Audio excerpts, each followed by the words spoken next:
Hi எல்லோருக்கும் வணக்கம். Bigg Boss season 9 Tamil. So இந்த வீடியோவில் ரெட் கார்டு வந்து பார்த்தீங்கன்னா ஃபார் பார்வதி அண்ட் கமருதீன் அப்படிங்கிறது கிட்டத்தட்ட உறுதியாயிடுச்சு. ஒரு 90% அப்படிங்கிறது நம்ம சொல்லலாம். ஏன்னா இப்போ அதனால தான் ப்ரொமோ வரதுக்கு லேட் ஆயிருக்கு. இப்போ ப்ரொமோ ரிவ்யூ நான் அடுத்த வீடியோவில் நான் வரேன்.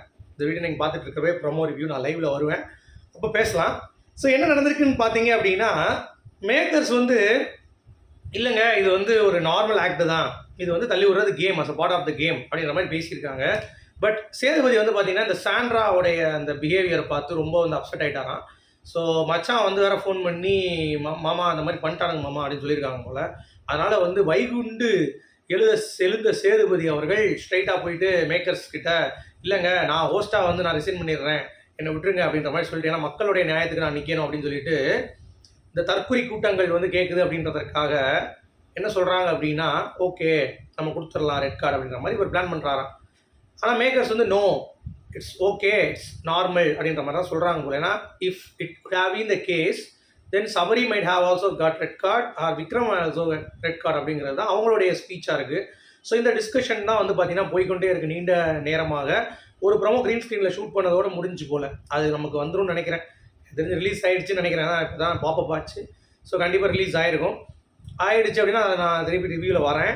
பட் இது வந்து நிஜமாவே ஃபேராக அன்ஃபேரான்னு கேட்டிங்கன்னா, என்னை பொறுத்த வரைக்கும் அஸ் ரிவ்யூவரை நான் எல்லாத்துக்குமே தான் பார்க்கணும். நான் பாரதி ஹேட்டராகவும் இருக்க முடியாது, அதே மாதிரி நம்ம சாண்ட்ரா சப்போர்ட்டராகவும் இருக்க முடியாது. நான் நடுநிலையாக பார்க்கும் பொழுது இந்த ரெட் கார்டு வந்து கமருதீனுக்கு எப்பயோ கொடுக்கப்பட்டிருக்க வேண்டும். இவ்வளோ தூரம் வந்து இந்த ரெட் கார்டை வச்சுட்டு கொண்டு போனது அப்படிங்கிறது வந்து பார்த்தீங்க அப்படின்னா மிகவும் தவறான ஒரு முன்னுதாரணமாக இருக்குது. சரியா? அப்படி நீங்கள் எடுத்துகிட்டு வந்துட்டீங்க, கமருதீனுக்கு கொடுக்குறீங்க, ரைட்டு, வார்த்தை இவ்வளோ நேரம் நீங்கள் பைலப் பண்ணி வச்சுருக்கான். பட் பார்வதிக்கு எடுக்கிறீங்க ரெட் கார்டு கொடுத்தீங்க அப்படிங்கிறது எனக்கு தெரியல. ஏன்னா she is for the game.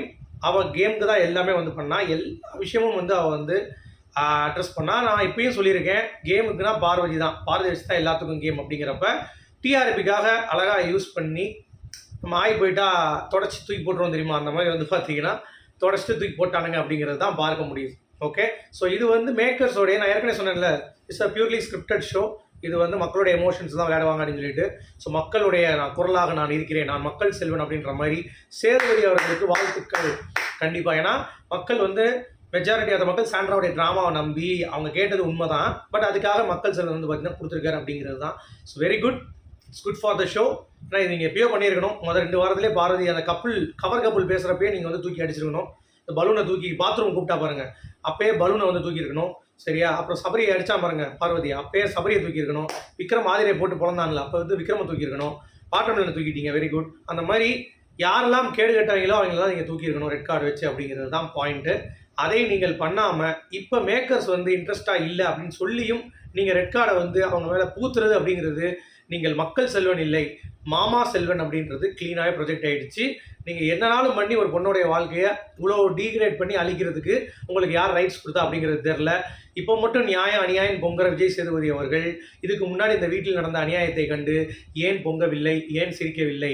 ஓ சாண்ட்ரானாலையா? எவ்வளோ கேவலம் பார்த்தீங்களா? இப்போ சாண்ட்ராவுடைய நாடகத்தில் நீங்களும் பலிகடாயிட்டீங்களா? மிஸ்டர் மக்கு செல்வன் விஜய் சேதுபதி அவர்களே, என்னங்க நீங்கள் இப்படி பண்ணிட்டீங்க? You should be fair to every ஒன்ங்க, ஈக்குவாலிட்டி அப்படிங்கிறது தான் மேட்ரு. சரியா? நீங்கள் உண்மையிலே திராணி இருந்திருந்தால் இன்னொரு ரெட் கார்டு நீங்கள் இஷ்யூ பண்ணியிருக்கணும் for Sandra, for talking 18+ on this show. Like Kamarudeen காமம் பண்ணிட்டு இருக்கீங்க அப்படின்றத பேசுறதுக்கு நீங்கள் ரெட் கார்டு கொடுத்துருக்கணும். I would really appreciate. But 2 கொடுத்ததுக்கே தலை வணங்குறேன். பட் இன்னொன்று நீங்கள் சாண்ட்ரா கொடுத்துருக்கணும் அப்படிங்கிறது தான் மக்களுடைய எண்ணமாகவும் இருந்தது. அவங்களுடைய ட்ராமாவை நீங்கள் வேணால் நம்பலாம், ஆனால் உண்மையான மக்கள் நம்புவதற்கு தயாராக இல்லை அப்படிங்கிறது தான். ஸோ பார்வதியை தூக்கிட்டாங்கன்னா, கமருதீன் தூக்கிட்டாங்கன்னா அவங்களுடைய ஓட்ஸ் இப்போ யாருக்கு போகும் அப்படிங்கிறதும் வந்து இப்போ கேள்விக்குறியாக இருக்குது. ஸோ டைட்டில் வின்னர்லேருந்து ரன்னர்லேருந்து எல்லாமே மாறும். ஸோ சபரிக்கு வின்னர் போகிறதுக்கான வாய்ப்புகளும் இருக்குது. ரன்னராக வந்து பார்த்தீங்கன்னா நம்ம சாண்ட்ராவை கொண்டு வரதுக்கான வாய்ப்பும் இருக்குது அப்படிங்கிறது பார்க்க முடியுது.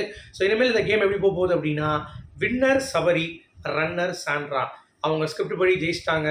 சபரியை வின் பண்ணணும்னு நினச்சது வந்து கரெக்டாக கொண்டு வந்துட்டாங்க அப்படிங்கிறது தான். வாழ்த்துக்கள் பிக் பாஸ் டீம். இதை மக்கள் உணர வேண்டும்.